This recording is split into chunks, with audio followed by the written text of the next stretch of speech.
ngo namwe mukire kandi mukize. Amen.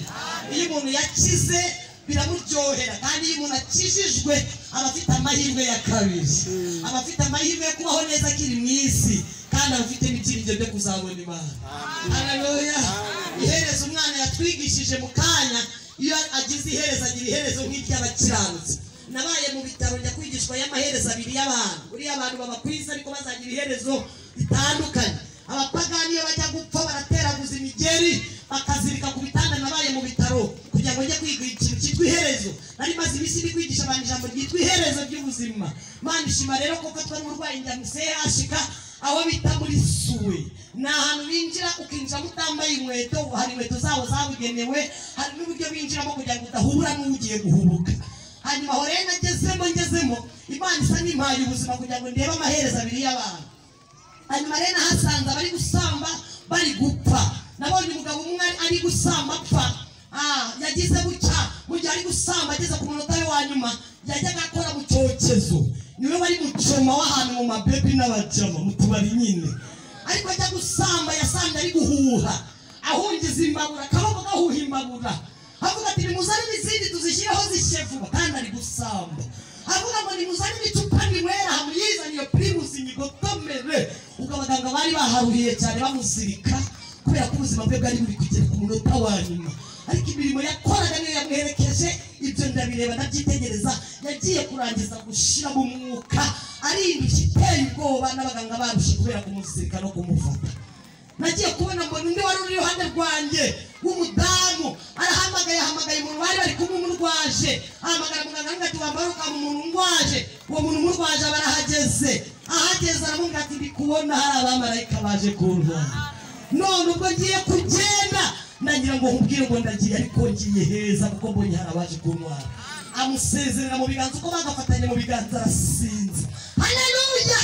Arasinzira, arambura amaboko n'amaguru arasinzira.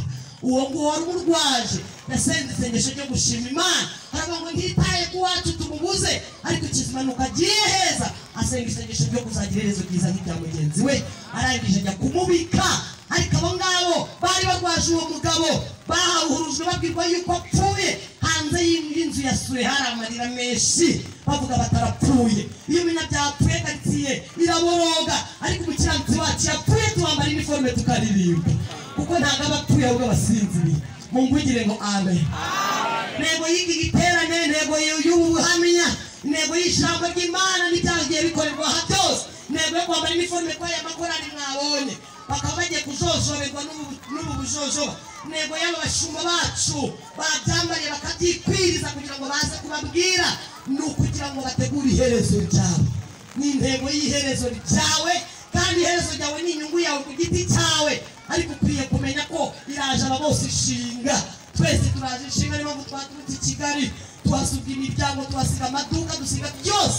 Tuza kukubwira ko ukwiye gushakashaka kurwana no kugira iherezo ryiza.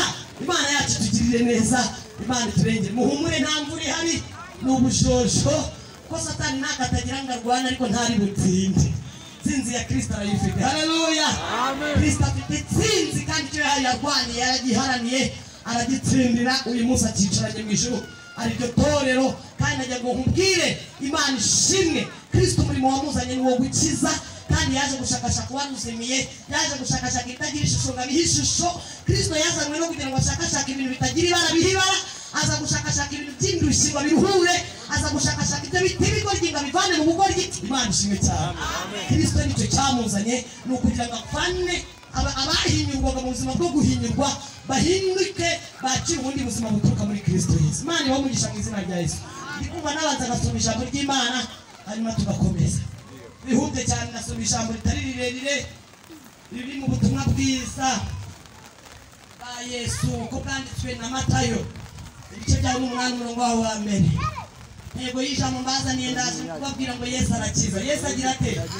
Hari ibintu umuntu avuga naho utabivuga cyane ngo bitsindagira ukahita unabisengeramo kigaragaza. Niba nari Mariya, niba munsi y'ikiraro uyu munsi nkaba ndi umugore w'umugabo, naho utabyemera Imana yarabyemeje. Si yabyemeje na yarabyemeje. Imana y'amahoro iduha umugisha. Imana ishimwe. Dusome ijambo ry'Imana dusanga hano mu butumwa bwiza bwa Yesu. Abari ku buhanga bw'ibyuma bagerageze ku buryo n'abaya bose bari hakurya no hakurya mwese tubahaye ikaze mu ijambo ry'Imana. Muri amaji yacu rwose turabakunda. Ndi kuyareba ari kugenda nkurikiranira ahantu mu bikuta kuriya wasanga bafite za cifu zabo bari kugenda banyunyuza, ariko bose Yesu agize ate arabakunda. Umutaka urasa n'umugira gutya kugira ngo ndebane n'amaji yari hakurya n'ari hakurya. Ayo niyo Yesu antumyeho naho nanyagirwa nta kibazo. Dusome ijambo ry'Imana dusanga mu butumwa bwiza bwa Yesu, ko tubusanga hano muri Matayo ibice byaho 8 ku murongo waho wa mbere. Hari ijambo rivuze ngo Yesu akiza umubembe. Yesu akiza iki? Yesu akiza iki? Hakurya mwanyikirije mwamajimwe mwakwihanganye mukikiriza ibebe. Yesu akiza iki? Bakomeje guceceka. Yesu akiza iki? Imana ishimwe. Nuko natwe twabifata twajyaga dusangana n'ibiterane by'abasilamu tukajya tubona n'abateka mutwe tugapfa gushungera, ariko iryo shungera ryatugiriye umumaro. Ndambwira Yesu ngo ndagushimiye ko ninjiye muri ibi bintu. Haleluya. Ndashimira Yesu ko natinjiyemo mvuye muri mabuso, ariko wowe nukomeza kubisuzugura bizagusuzuguza bigusange muri mabuso, hanyuma ubyakire neza kubera ko nta kundi Yesu yakugenza. Aje kukugoragoza kuri uyu musozi, akwisangiye iwanyu aje kukugoragoza. Nuza kwanga kugoragozwa nawe, ibi bizakugaruka mu matwi. Ndi gutanga itangazo, ibi bizagaruka mu matwi y'abantu icyo batinyaga cyagize gute cyabageze. Adusome ijambo ry'Imana riravuze ngo amanutse kuri uwo musozi abantu benshi baramukurikira, maze haza umubembe aramwegera. Agira gute? Aramwegera. Uko muri aho mwese uko bari hariya hakurya bose bari muri pozisiyo begereye Yesu. Mvugira ngo twegereye Yesu. Buri wese yegereye Yesu, kandi Yesu akwegere ku rutugu iyo myambaro wambaye ikwegereye. Ikiri gutukana mu mutima, ikiri kwibwira byose arabibona. Nuza kugira umugisha ugahitamo amahitamo meza uzagirirwa neza, ariko nukomeza guhitamo amahitamo mabi bizakugarukaho uvuge ngo iyo mbimenya cyagihe nkumva. Kuko Yesu wakwiyegereje nta wigeze agutumira, nta n'uwigeze agira uruhare rwo kukuvana iwanyu. Yesu wakuzanye akaguhendahendesha imbaraga afite yakuremesheje, akakuzana akakwiyegereza. Arabizi kuri umubembe, nawe uze gusobanukirwa umenye kuri umubembe. Uyu mubembe ngo yageze ku musozi, ngo Yesu yabanje kugera kuri uwo musozi, ngo Yesu awugezeho ngo n'umubembe barahahurira. Mbere yuko uza hari uwahabanje witwa Yesu. Haleluya. Mbere yuko uza hari wagize gute, hari uwahabanje witwa Yesu. Niwo kanajya kuri ubwo butaka uhagazeho cyangwa wicayeho. Ijambo riravuze ngo maze umubembe amenya ko uwo mugabo witwa Yesu yahimbutse, ngo maze aramwegera. Niko ijambo rivuze ngo aramupfukamira. Agira gute? Aramupfukamira. Ngo aramubwira ati mwami washaka wabasha kunkiza. Ijambo riravuze ngo arambura ukuboko amukoraho ati ndabishaka. Agira gute? Kira. Yesu arabishaka ngo tugire gute? Ukire. Yesu arabishaka ngo ugire gute? Ukire. Nuza kwemera uwo nguwo mutangarije kakwegereye aragukiza, kuko aracyakiza. Imana ishimwe. Ijambo rirakomeje hepfo riravuga ngo nuko amukozeho ibibembe bye byose bigira gute? Birakira. Ngo aramubwira ngo genda wiyereke umutambyi, numara kwiyereka umutambyi hanyuma nanjye ndakora ikimenyetso nka Yesu wagukijije, kibahamiriza bose ko wakize. Mumvugire ngo amen. Uzi ko Yesu yagukijije ahita agaragaza n'ikimenyetso kigaragaza ko wakize. None se abafite ubuhamya wagize ngo ntibafite ibimenyetso bigaragaza ko bakize? Mumvugire ngo amen. Ikimenyetso kigaragaza ko umuntu yakize nuko ahabwa imbaraga zo guhamya icyo akize, nuko nanjye nazihawe. Wifurije kwakira imbaraga zihamya ibyo wakize. Numara gukira uko muri ibyo aririmbye, numara kumwemera nk'umukiza wawe, uhamye mu bandi byo yagukoreye, usabe n'Imana bahishurire Yesu, bahabwa ubwo buntu wahawe nawe. Njye ninginga Imana ikwereke Yesu, umwakire nawe nicyo musaba. Haleluya. Iyo wamaze kuryoherwa n'ubu buntu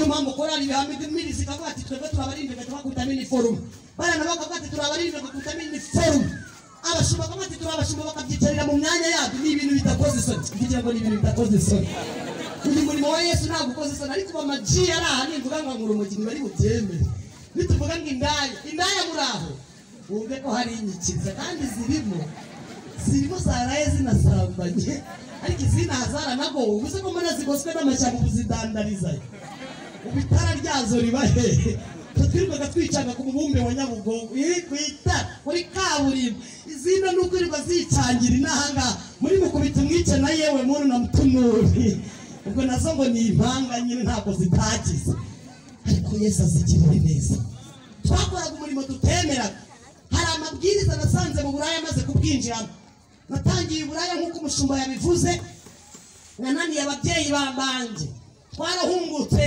muri 1995 ndifura y'ababyeyi banje nkurikiwe inshuro 8 turabana 9 twese turiho na papa na mama bariho hanyuma rero muri jenoside twaje kugenda na papa duhungiraho biti Gitarama twageze kuri Nyabarongo bari kuhicira abantu baranadusigarana turakorwa n'imbaraga z'Imana bikomere byose rero aho twaje turokokera hatandukanye papa bamukubita ibibatiri by'imihoro nanjye bandarana ahantu hatandukanye tukagarukira ku rupfu n'ureba byambitse n'ibikomere byitwa ubugome hanyuma aho duhungukiye papa rero amera nk'uwahamutse mu musinzi na bugingo n'ubu yarasinze yarirangiriye hanyuma nanjye nk'umukobwa w'imfura bagendaga basigarana nawe mfata umwanzuro ndavuga ngiye kubyina intsinzi yuko ndokotse nyibyine umuntu wese uriho mwereke ko mbayeho hanyuma niko gufata umwanzuro wo gutangira Uburaya afite imyaka 9 nahise bifashwamo na quartier ntuyemo quartier nabyirukiyemo cyangwa navukiyemo yitwa Kiderenga hari ahantu bengeraga ibiyobyabwenge muri ubu buryo habari inzoga zitwa mu manurajipo na mukubita umwice na yewe muntu izo ngizo ndasizi kuko nicyo gikoma cyanjye nazisangiraga na papa n'amaji yose yo ku mihanda n'amaniga turagenda turarangira urumogi kurumwa icyo gihe nta mategeko yari akaze nk'uko uyu munsi bari kubahiga yari ariho icyo gihe nta mategeko yari ariho yo kuvuga ngo umwana arinjira mu kabari afite imyaka iyi n'iyi warinjira ugakora ibyaha ukinjira mu marongi ukinjira mu tubari ukabiryoshye ntabwo byari bikaze ariko uyu munsi kuko bamaze kubona ko ntaho biganisha umunyarwanda leta yifatikanyije n'itorero guhashya ibyo biyobyabwenge bivuga ngo ubayeho uri umuturage w'u Rwanda ariko uri kurwanwa n'abanyarwanda bagenzi bawe kugira ngo ukore ibintu bitakungura bitanungura n'igihugu ahubwo igihugu kiri kurwanya kandi nawe ubizi Imana igutabara turagenda turaryoshya Kigali turaryoshya hariya Nyabugogo aho bita mu Kiderenga mu Gatsata niho twabaga iwacu bahengera ibyo biyobyabwenge Imana ishimwe ko aho bimenyekanye leta ibimena reba kugira ngo uri umubyeyi waraharishwe n'ibiyobyabwenge n'umwana ubyaye nawe aze mu bisangire ese burungo muzabiki mu gihugu ari umwebwe mutungo w'igihugu Imana idutabara papa arabinywa nanjye ndaza namusanga turabinywa mumanura jipo yewe muntu na tunuri n'inzoga wanywa ukajya wiruka ukanuye amazi ubu dufite abantu bakanuye amazi aho umureba ukavuga ati wite mutabara umuhumbishe umurebeshe neza Yesu iyo muhuye arakubwira ngo reba neza ndi umwami haleluya izo bita mumanura jipo n'inzoga umukobwa yanywa atabona aho amanura ijipo nta mahoro yagiraga yashyiraga urukiko muzababona mu dusantere basaze rwo bavuza induru burya banyweye mu manura jipo yatabonye hayi manura yaravuza induru hari izo bitaga yewe muntu iyo wamaraga kuyinywa wageraga ahantu wahura n'igiti cyangwa nk'isoko nk'iri uhuye n'igitanda cyubatse gutya abadayimoni bashinzwe kukwerekera muri izo nzoga bagahita bakwereka ko ari umuntu ugaye amaboko ugiye kukwica ugaha ubuhamya igiti ukakiga ati nitwa Mukamuranga Jacques no kwa Munyentwari Jone mvuye no kunywa hariya hepfo mu kabari ko kwa runaka none se Mana uranshaka icyo urashaka unyicira iki ko ngewe ndamaho ukakiganiriza ukagiha ubuhamya bw'aho wamwereye naho uvuka naho uzi ko ari umuntu uri kubwira naho ni igiti uzahura n'umuntu w'umugabo ari kugenda yivugisha yewe muntu uhure n'umukecuru ari kugenda yivuga imyato vuga igisekuru cy'iwabo burya ari umwega akaza n'iki burya yewe muntu ukaganiriza igiti ugiha ubuhamya cyangwa ukaganiriza umuhanda wajya kureba neza wagira gutya wazikunguta neza inzoga ukabona ni igiti ugahita uvuga ngo Mana uzi ko ari igiti ukabona kibererekeye ariko wamaze nk'iminota 30 ugiha ubuhamya turagenda turarangira n'urumogi ku rugero najyaga ngenda numva ingoma nkumva ingoma zigenda zidunda nta muziki zikubita nkajya zigenderamo nk'umukobwa w'ikigali kuyita kuri kaburimbo zigenderamo gake swingi zanjye zari inyenyeri iyo namaraga kunywa urumogi rwinshi rumaze kuzura mu maraso no mu misokoro najyaga kubona nkabona inyenyeri zose zivuye mu ijuru zikugera zingwa imbere zinyikiza nk'ibebe nkabona inyenyeri swingi z'urumogi babyita swingi umuhanda igendere swingi zamweretse ko hanyerera nkagenda noga amazi kandi ari kaburimbo ndi umwana w'umukobwa w'imyaka 12 nakwegera imbere amazi nyarangije nkajya kubona nkabona noneho ngeze ku musozi nkabona swingi zinyeretse ko ari umusozi nkavuga ngo mana ubu saho ndahurira nteko kugira ngo ngere hariya hakurya ariko uburyo ngomba kuhurira ngatangira kurira muri kaburimbo uzahura n'abantu burira atera utambwe yurira swingi zamweretse ko haterera kandi hatambitse jya wigendera musabire ku Mana kuko nawe azahura nayo Imana ishimwe ndashimira Imana nahuye nayo haleluya Imana nahuye nayo nyikeneye umwana w'imyaka 12 tuba mu kiderenga 12 yanjye maze kuyuzuza maze kubona ko mbayeho muremureho gatoya maze kubona ko maze guca ubwenge mu byo nakoraga byitwa uburaya fata umwanzuro wo kwinjira aho bita mu muhanda ninjira umuhanda aho bita Nyabugogo noneho ndagenda ninjira aho bita mu tubari umatopu chifu naho bitaga Karivados na hariya hepfo ko aho bitaga kwa Mirimo naho bita muri Dobandi hariya aho bita ku Muhima hari aho bita Dobandi naho bita mu Bizirika Nyamirambo ndafasha ayo mibumbe yose hose hari imibumbe iyo wavaga mu Gatsata uzamutse Dobandi uhita kujya ku Mubumbe turagenda dushyiramo agatege tugenda dukora ibyaha ariko mw'ijuru hari Imana haleluya mw'ijuru hari Imana iyi Mana tubabwire yadukijije ishaka no kugira abandi banikiza nimuza kwemera mukumvira muzarya ibyiza byo mu gihugu kandi Imana yashimye kudukiza tubinyuzemo kugira ngo umunsi tuze tubatangarize ibyo dukize namwe muhabwe ubwo buntu mukire mumvugire ngo amen mumvugire ngo amen Yesu agira ate arakiza Yesu agira ate Yesu arakiza kandi nta buzima nabo mwadakiza Yesu aracyakiza na bugingo n'ubu Yesu dukijije akaduhindura ababyeyi bafite imiryango akaduhindura abagore b'abagabo na bugingo n'ubu mu turere hose mu Rwanda hose Yesu afite intego yitwa kugira gute gukiza kugira gute hariya hejuru Yesu afite intego yitwa gukiza Yesu arankiza handeba n'imbabazi mu myaka yanjye 12 kunanira n'umwana w'uruhinja nahoze mbona abantu bana bambaye uniforme bahoze baturirimbira babyinira Imana harimo abafite imyaka 12 umwana w'imyaka 12 abageze igihe cyo kwakira mama w'uturimo jewe imyaka nari ngeze yo kwakira mama w'uturimo nimwe natanye kunywa ibiyobyabwenge ntangira gucumura umogi ntangira kunywa kanyanga twanywaga wisiki iyo wisiki nanywaga icyo gihe twayiguraga 18,000 ibyo 18,000 uyu munsi wananiragura 85 kandi nayibajije muri alimentation bambwira ko bayifunguye cyane ukayukumva n'amashanyarazi amanuka mu rumogi ukavanga na wa mwotsi w'urumogi ugahita ukubita amaye amashanyarazi y'urumogi yitwa kanyanga ubundi ukagendera muri kaburimbo nk'uri kugendera ku mapine Mana yacu tugirire neza kabona umwana w'umukobwa ufite ejo hazaza cyangwa igihugu gitegereje hibyize ejo hazaza ari kugendera mu muhanda nk'ugendera ku mapine bagenda ndarangira ndananirana irijwi rirangirika murumva uko rivuga irijwi rirapfa kubera imbaraga z'urumogi bademoni baranyangiza bagenda nanjye nkora ibyaha ariko igihe kigeze Yesu arakiza reka mbashimire Imana muri ubwo buzima nari ndimo ndagira ngo mbabwire ko Imana itabara mama wanjye yari umunyamasengesho mama wanjye yarasengaga mu itorero rya Rubonobono akajya ahora kuiva asabira umwana we wifura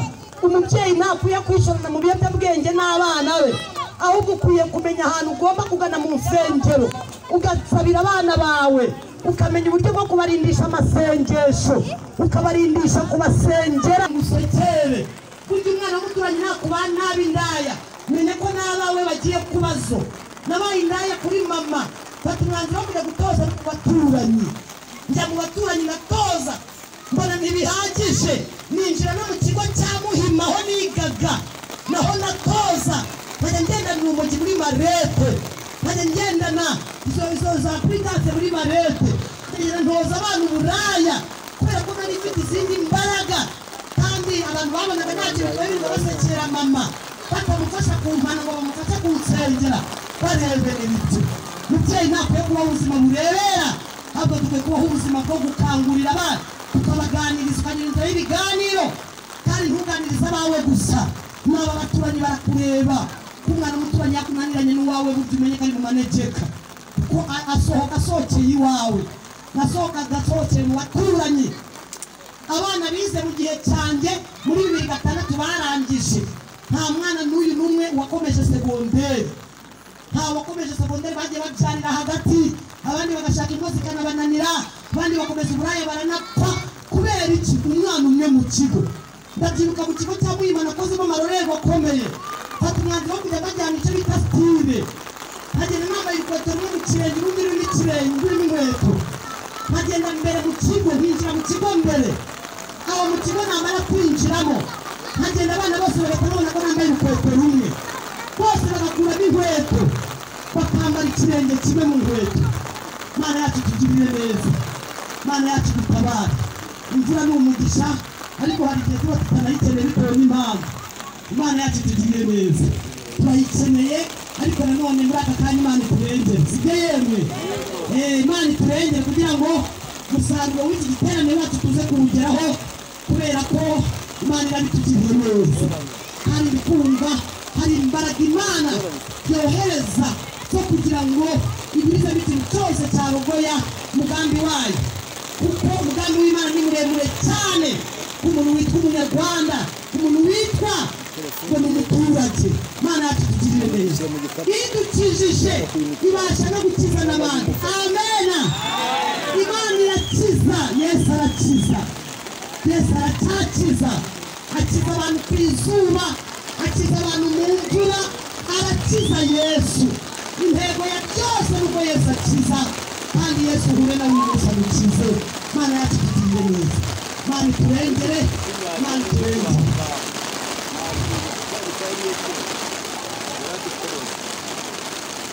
Ibintu bigaragara mu kirere nta irimo, ariko nyine bibaye ngombwa ko imanuka gutya, ariko muhumure. Amen, amen, haleluya, amen. Wese yiranze uburyo atari bunyagirweho gato, kuko mu kanya irabirangira, irahitiriya rwose, irahitirangira mu kanya, muhumure. Yesu agira ate? Yesu arakiza, Yesu arakiza. Amen, amen. Yesu arakiza, agakiza abari indaya bakubaka ingo, ukava mu burayi ukagira umugabo umwe bikemera, ukagira abana ukajya bakangurira gutaha, ukabakangurira kwiga, kandi wowe utarize, kuko Yesu arakiza. Yesu yarangishije rero, yangishije ku myaka yanjye 18, arangiza mpura nawe mukeneye, ngeze aho bita ku murongo utukura. Abadayimoni bari kunyina nk'agapira, hari abadayimoni bahererekanya umuntu nk'agapira, basanga asimbiye hariya agakomereza hariya, agakomereza hariya, ariko abo nabo Yesu abafite umugambi muremure. Yesu arakiza. Satani yamerekanye nk'agapira, agenda ampererekanya mu bagabo, naratangaye. Mu myaka 10